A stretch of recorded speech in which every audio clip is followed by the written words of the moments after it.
Hello and welcome to the CSN3M Mindset Monday podcast. I'm Andrew Wade with Case Specific Nutrition.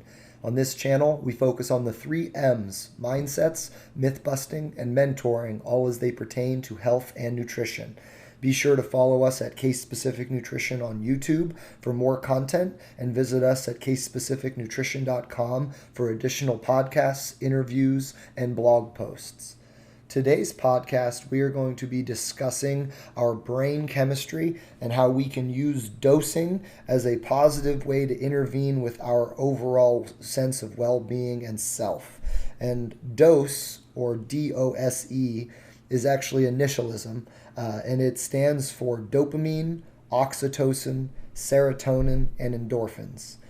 And these 4 neurotransmitters are compounds in our brain that we use as humans to regulate our perceptions and our feelings, along with a lot of other things like our sleep and our digestion, and a lot of our emotional spectrum is based on these. And they're really important for anybody that's trying to get in better tune with their health to have at least a surface level understanding of, because at base, they can be the reason that we feel a great deal of happiness. And at their worst, they can be the reason that we feel consistent shame, guilt. They can be the reason we feel feelings of anxiety and depression. And they can also be the basis of most addictions. And so what I wanted to do today is dig into each one of these for just a little bit, talk about what they are, what they do, and then think about this in terms of how it applies to our overall self and well-being, and then tie it all up at the end with some interactions about how we may utilize food and also how our diet may interact with these. So keep in mind that we see the world through our eyes, and those eyes translate to our brain, and then our brain has feelings and emotions about all of the above and translates our perception. And so these hormones are in a very, and they're not hormones, they're neurotransmitters. I apologize for the misspeak. These neurotransmitters are in many ways the chemistry experiment that goes off that tells us how we feel about things. And that's a really big picture place to start, because if we understand them, we can start to nudge them in the right direction and hack them to set ourselves up to feel a little bit better and feel a little bit happier, which is the ultimate goal of happy and healthy. So going back to the initialism of D.O.S.E, D-O-S-E, we can start at the top. The D stands for dopamine. Dopamine is the main neurotransmitter in our brain that's associated with our reward system. And so when you think about the last time you got really excited about something, when you won or you had an accomplishment or you celebrated some sort of victory, that celebration, that spike in the brain, the dopamine spikes in that prefrontal cortex and gave you feelings of reward and excitement and pleasure. Dopamine is also what spikes and causes cigarettes to be addictive, and it's also what leads to the addictiveness and the invigorated feeling that cocaine provides. And dopamine is also one of the main things that spikes when we consume high quantities of refined sugar all in one sitting. And so dopamine is a very interesting neurotransmitter for us, because it really does give us a lot of feelings of invigoration and motivation and excitement. And it also has an addictive process where our body has a tendency to want more and more and more of it. And then on the other side, we also get depleted from it. And so as our body feels dopamine and then it goes down after an exciting event, that drop is what gives us that feeling of withdrawal, and that is what leads us to crave dopamine. And for many of us, as we get to the end of our day where we're getting tired, our dopamine levels are going down, which is part of the reason why things like night eating and craving for sugar as a report in the evenings can be a common thing. And we will double back to that here in a moment. But that is dopamine for us. It's our pleasure and reward center, and we can hear a lot of positive habits as well as a lot of potentially dangerous vices all stimulate that pathway in the brain. The O stands for oxytocin. Oxytocin is a neurotransmitter that gives us feelings of love, social bonding, and overall well-being. It's commonly called the love hormone because it really does spike most when we have interactions that are intimate. And And we are starting to just see in new research that there is a backside to it where the absence of it can also lead to feelings of withdrawal and loneliness. So once again, it can give us a perspective that is supported or also isolated. And that is why it's an important thing to understand and also make time to try and invest in. The S stands for serotonin. And the serotonin is probably the one that most people have heard of, or have at least some sort of connection to, because it is the mood stabilizer of them. Serotonin actually is involved in a lot of things. It is one of the two neurotransmitters, serotonin and melatonin, that help with our circadian rhythm or our sleep-wake cycle. So serotonin is what gives us a feeling of calm and wakefulness, and it's also what stabilizes our mood and gives us feelings of well-being.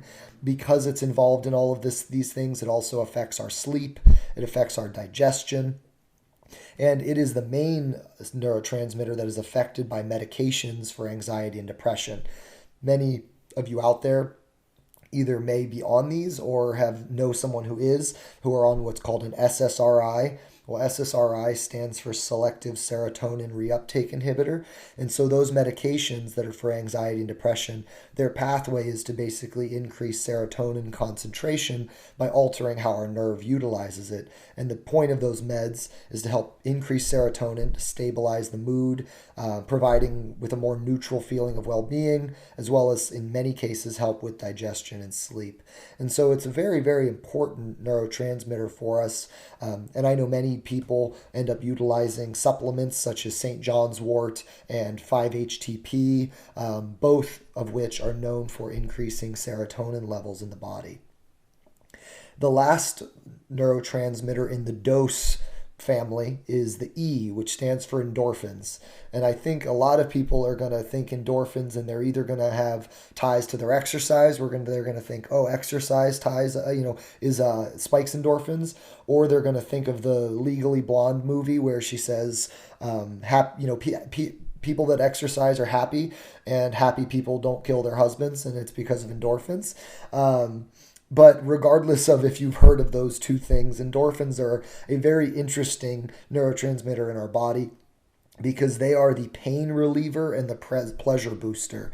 As a really interesting aside, both morphine, which is, again, a pain reliever drug that's very commonly used, and its street alternative, heroin, are both things that spike endorphins, or I should say it differently. They actually are chemically almost identical to the endorphin if you look at them structurally.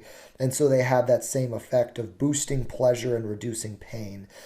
This is not an encouragement to do either of those things, but is instead just an explanation of why those things are probably addictive and why the body gets attached to them, because removal of pain, both physical and mental, and boosting of pleasure is going to be a very enticing and addictive reality. So endorphins are most commonly tied to, in the more healthy side of things, exercise, which exercise is intentionally subjecting ourselves to moderate or mild amounts of pain. And because of that, that pain gives us a spike of endorphins, which is a pain reliever, and boosts our pleasure. It's why a lot of times people talk about runner's high, or when they get into a mode where they're really, focused in on their workout and they, just feel really good. That's because the endorphins have kicked in. And for any of you out there who have ever had gotten a tattoo, tattoos, the initial, 15 to 20 minutes, a lot of people say there's, a lot of pain and it's really tingly and it hits the nerves hard. And then all of a sudden there's this report that the nerves calm and the body relaxes. And then the tattoo person can typically tell that you've relaxed and they're able to work a little harder and work a little faster. That is the effect of endorphins kicking in to help you deal with the pain.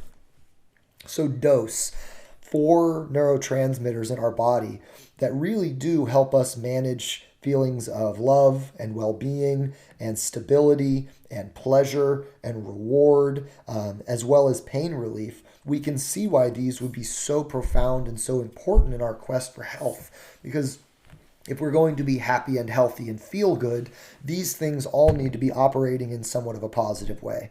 And we can also see where a lot of vices, which I usually like to call attention to the fact that the difference between a vice and an outlet is the connotation. Something that is a vice is something that drives one of these or multiple of these, but has a negative connotation. So maybe some sort of addiction, such as gambling or drug abuse, and it could even be something like sex addiction. All of those things are considered vices because of the negative consequences. And in many ways, these vices are negative because they have either affect others or they create a very negative back end feeling of guilt or shame or sort of a crash. And that leads to the addictive tendency to want to do it again and again in higher doses. Many people struggling with binge eating disorder, this is one of those same components where the binge is meant to be a dopamine and serotonin surge. And that dopamine and serotonin surge feels good in the moment, but then it crashes and then you feel worse and worse and worse. And in many people that don't have other outlets, that leads to the binge happening again and again, and it becomes more frequent and bigger and more frequent and bigger because the body needs larger spikes to feel just as good for just those glimpses and moments. And so a lot of the work that I do in binge eating disorder and people that have emotional eating is try and help them understand what they're doing in their body, so that if we understand what we're doing, we can start to seek other outlets, right? It's why that stupid age-old advice of if someone's binge eating carbohydrates at night, which carbohydrates are known for spiking serotonin and dopamine.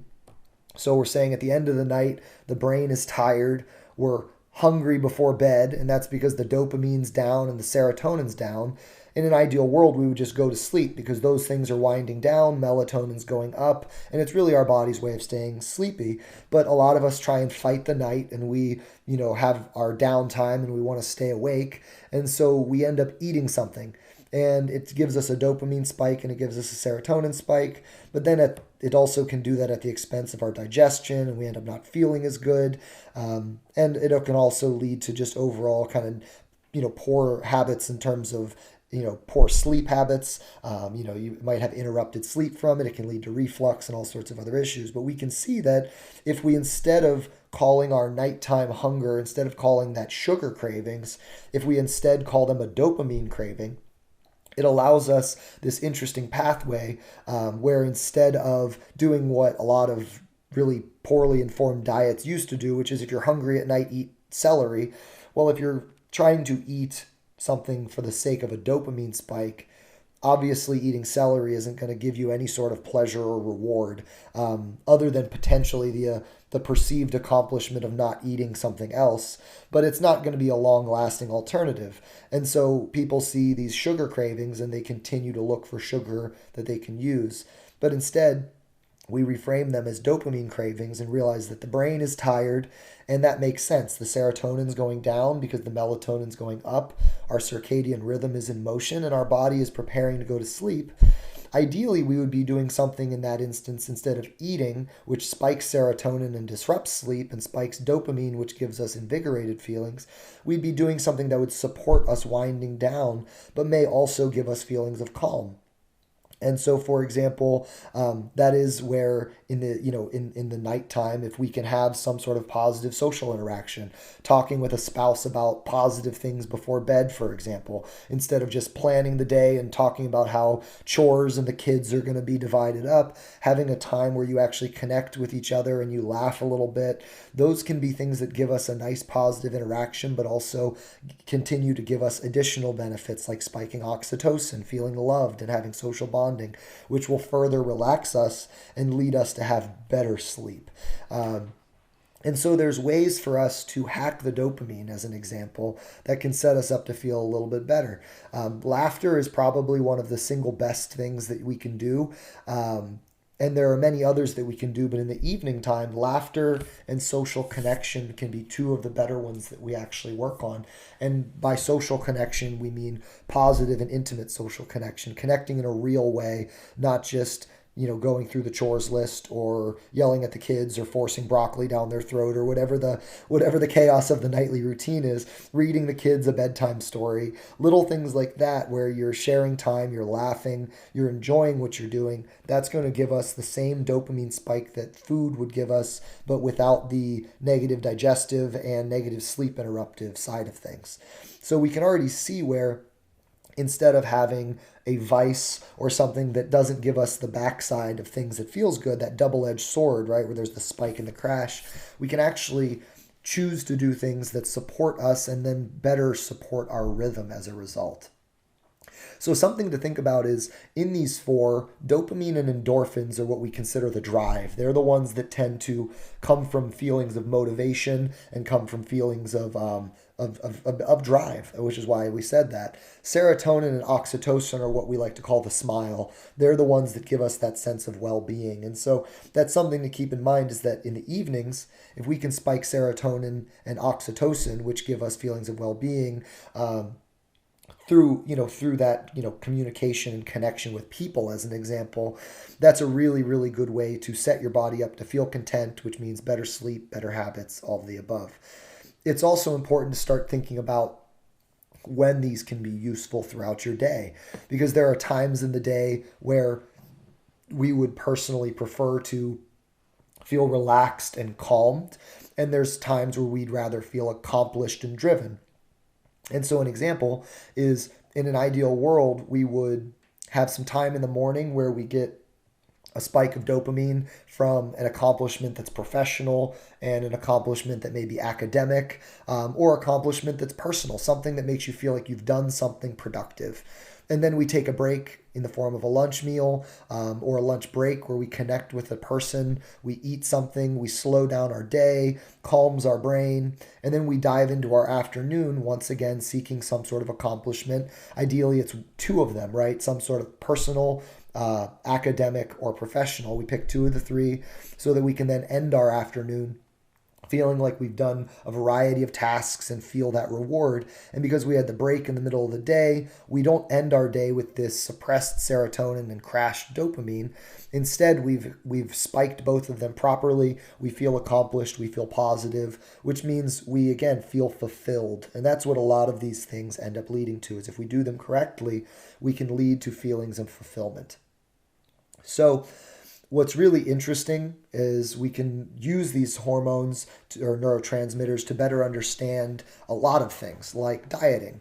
So diets are trendy, right? The reason that most of us dietitians and wellness professionals are we preach moderation in life habits is because we're trying to do things like balance out these neurotransmitters and lead to consistent fulfillment. Where a lot of fad diets, what they do is they prey on the fact that we are addictive in personality, and things like a dopamine spike give us invigoration. And that's why fad diets get trendy, right? As we get motivated by the rigidness and it gives us a feeling of accomplishment and reward.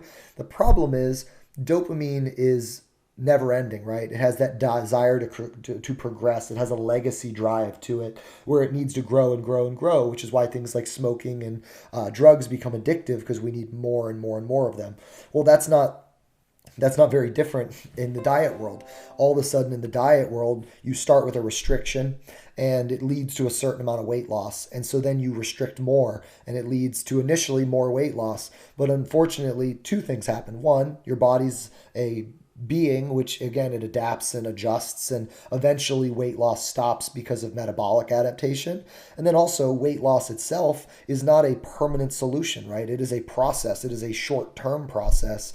And so what ends up happening is inevitably when that scale stops dropping or it slows down, the dopamine level stops spiking higher and higher, which means we start to feel worse and worse about it. And you can see where all of a sudden what starts off as this 2 to 4 week invigorated, excited thing levels out and becomes this negative and frustrated thing that we feel like we haven't mastered. And it makes us feel disappointed and lead to negative thoughts, which once again goes back to the support of why we focus on the habits instead of the scale. And we focus on the habits and the lifestyle in terms of sustainability and in terms of how it's optimizing and improving your entire life, not just one metric or measure, because we're going to set you up to fail, not just metabolically, but from a psychological perspective. We can explain how that actually happens. So there's a lot of things here that we can see from that. And so, the dopamine spike, it's a desire to progress. It's that learning aspect of our brain. And to be fair, we can harness that for good. We can use that in personal accomplishments, trying to get better and better at hobbies. A lot of people, especially during this COVID-19 era, those who have had hobbies have fared a lot better, and it's because they've had ways to spend their time that have given them positive mental well-being and positive mental status. We can use desire to progress for good, but we can also see where desire to progress can be dangerous for us as well. I note for myself personally that opening a business has been a really good thing for me because it's something that I can continue to grow and develop and learn. And there's so much to learn and so much to do and so much to grow that's going to be a dopamine spike and a roller coaster of mostly positive emotions for my lifetime, which that's what we're looking for, things that can last, things that can sustain. An interesting observation. So food, when we eat food, it spikes two of these four. It spikes our serotonin and our dopamine. And that's part of the reason why people snack and people default to grazing, and we eat when we're emotional, we eat when we're tired, we eat when we're happy. And it's because our body's looking for that pleasure, reward, and well-being. And food is an easy and accessible way to hit those. And it's not to say it shouldn't be. Food should absolutely spike those, and food should be a part of our overall fulfilled day. But we can definitely see where that one can get overused in the absence of other things. And more importantly, we can start to get to a point where we're eating more often out of emotion than actual hunger and need, which is why we look to say, okay, what are some of the things we can do instead? Well, personal accomplishments do spike too as well. So for personal accomplishments, it can either be a hobby you're working on or what I call like a bucket list item that's been broken down. So for example, I worked with a client in the past that had a goal that she wanted to go to Germany. And she was at a point in her life where she didn't have the money for it. She didn't have, it wasn't built out and it didn't seem possible. But when her and I spent a little time digging into the actual components of it, we realized that, well, something that she could do each day is practice German for 5 minutes. So she downloaded the Duolingo app, which is a bright colored gamified app that teaches you a language. And that gave her a spike of dopamine and serotonin because she, one, got to do something that contributed to her aspiration of going to Germany, and two, stimulated her brain, and as a result gave her feelings of positive mood and well-being. From there, we decided how much money she was going to need to do her trip.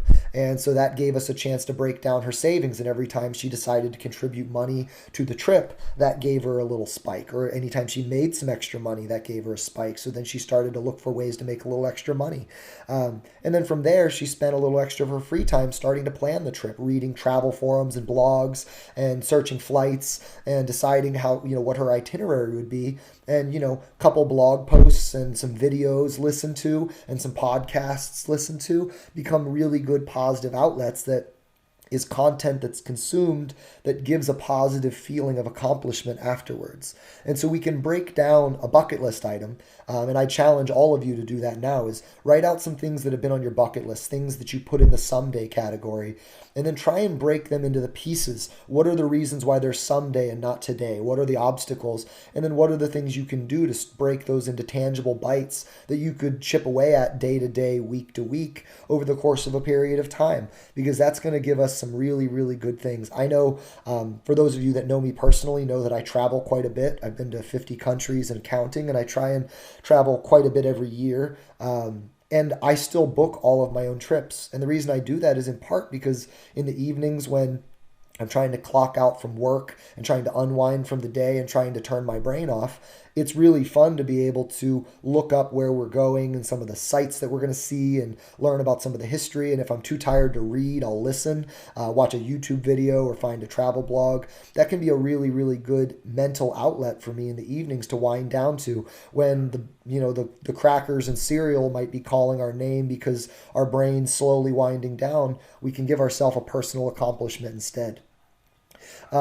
And then from there, laughter is one of the most common ones. And I mentioned that earlier, but it's worth saying again, because if we can genuinely laugh at something, whether it's laughing by sending a text message to a close friend and laughing back and forth, or whether it's on a phone call or a Zoom or a Skype or a Google Meet or whatever platform you're using these days, or whether it's with a loved one that's, in the household that you can enjoy time with and, kind of be playful with. That's a really, really good way to spike. And once again, it's neat because that positive social interaction spikes 3 of the 4. So it actually spikes more of them than food does, which means it's a little bit better of an option when we're talking about emotional outlets. Another thing that spikes 3 of the 4 are pets. Interactions with pets and dogs or cats or whatever pet you're attached to gives us feelings of connection. It gives us feelings of well-being, and it gives us feelings of like pleasure and reward, especially when we're playful with them. And so we can utilize our pets, personal accomplishments, and really positive social interactions to spike all of these and give us a better sense of well-being. And it's neat because you can think about how all of those could interact throughout your day, right? If you need a break midday, if you need a mid-afternoon break, if you need an evening pick-me-up, these are all things that can really help. And on to the big one, and this is kind of an interesting and exciting thing to think about. Exercise spikes all 4 of them. It's one of the few things that we do that actually gives us a boost. It gives us our dopamine because we get the reward of a job well done. It gives us our oxytocin. It gives us our spike of serotonin, which gives us that well-being. It also aids in sleep, which fortifies our serotonin. And then it gives us endorphins, right? Is that pain reliever, pleasure booster. And so part of the reason why people say, they are addicted to their exercise is because of that. And while initially many of us, when we're first getting started with exercise, might feel beat up and exhausted and worn out, those short-term effects are holding us back from what will kick in pretty quickly. Usually within a week or 2, we start to notice the benefits and we start to want to do it a little bit more and more, which is something to consider. And it's not to say we need to join an expensive boutique gym and go get our butts kicked every day. But making some time to move your body intentionally every day is extremely valuable. And if in that movement there's 10 to 15 minutes of huffing and puffing or slightly labored or heavier breathing, right, where we're challenging yourself, if in that exercise bout there's 10 to 15 minutes where the muscles start to feel tired or tense, that's going to give us a great opportunity to spike all 4, dopamine, oxytocin, serotonin, endorphins, and give us a pure dose of positive. And that's part of the reason why we can see that individuals that have truly great health and wellness tend to move their bodies intentionally, tend to have positive social interactions, and more importantly, make time for those positive social interactions on a daily basis to actually be present and be in the moment, utilize hobbies and goals and aspirations and work towards those in progressive ways. And then intentionally make time to eat good quality foods that taste good, feel good, and support all of the above. And what we can see there is that's the life of a really, really balanced and fulfilled individual. And that is the literal definition of health. And so to everyone out there, I hope that we can take this info and start to think about how can we spike these in a positive way? What are the outlets we can use? And then also start to reflect on what you're currently using, right? And when you're using them. Are we using snacking at night when we're not hungry as an outlet to try and make us feel happy for a moment? What are some of the alternatives we can replace it with? How can we spike that dopamine and serotonin? Are we resisting exercise because we feel like it's forced and we're only doing it to burn calories? Well, let's instead think about the mental benefit of that movement and try and move our body with intention on a daily basis in some way, even if it's for 10 or 15 minutes. Let's make sure we're devoting time to connect with those that we love, and let's try and find that balance, because that is what health will come from. And what's fascinating is when we focus on things this way, we have a much better why. Instead of jumping on the latest fad diet where you eat less and move more, and it's short term and gets you to a finish line that you can finally stop doing what you were doing and catch your breath, we know that's going to fail. We know that's going to lead to negative feelings, and it's also going to lead to feelings of failure, which is going to lead to negative self-development and self-image, and could also lead to negative body image. If we instead focus on good intentional whys, good reasons to do these positive things, why we are working on planning a trip or working on, developing the latest hobby, or working on connecting or reading a series of books with a family member. When we start doing those things and we have a good reason for them and can then genuinely enjoy them, we're going to spend more time living in the moment, and we're going to allow our health to improve as a side effect of our intentions.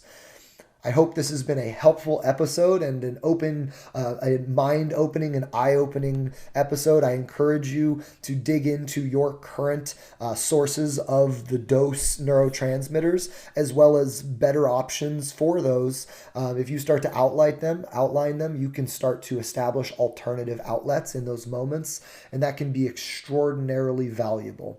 I'd like to thank you again for listening to the CSN3M podcast. Please subscribe to our channel and share on your favorite social media and tag a friend or loved one. Don't forget to do your part by hashtagging Spread the Health. We're trying to reach as many people as we can with positive information every week that gives new perspective, and you can play a part in helping us help others. For more case-specific nutrition content, follow us on social media at Case Specific Nutrition, and check out our website at casespecificnutrition.com. We will be back next week with another CSN3M Mindset Monday.